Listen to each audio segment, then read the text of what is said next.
अजितदादांची दूध उत्पादक शेतकऱ्यांना दिलेली अनोखी भेट. अजितदादा पवार यांची दूध उत्पादक शेतकऱ्यांना दिलेली अनोखी भेट म्हणजे शेतकरी जोडधंदा म्हणून दुधाचे उत्पादन करतो. 2025 मध्ये प्रशासकीय अधिकाऱ्यांनी विद्युत दराचे रिस्ट्रक्चरिंग केले.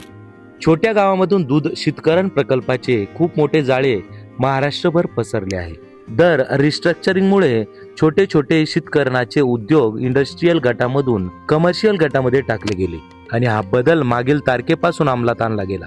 याचा परिणाम गावागावातील छोट्या छोट्या शीतकरण केंद्रांना वीज बिल साधारणपणे दुप्पट आणि लाखोच्या घरामध्ये मागील दंड लावण्यात आला होता.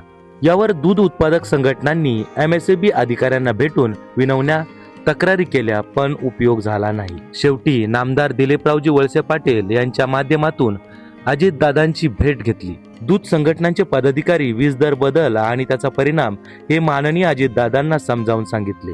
दादांनी त्याच मीटिंगमध्ये सर्व प्रश्न तोडगा काढून पुन्हा छोट्या दूध शीतकरण केंद्रांचे वीज कनेक्शन कमर्शियल मधून इंडस्ट्रीयल केले.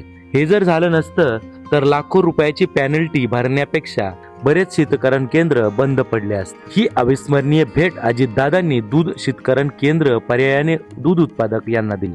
इतर ठिकाणी बऱ्याच फेऱ्या मारल्या पण कुणीच दाद दिली नाही. पण दादांनी एकाच मीटिंग मध्ये प्रश्न मार्गी लावला.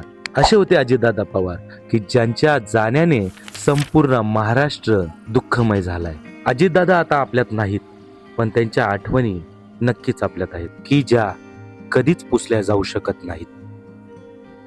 या आणि अशाच वृत्तांतासाठी आपण पाहत राहा गाव खबर.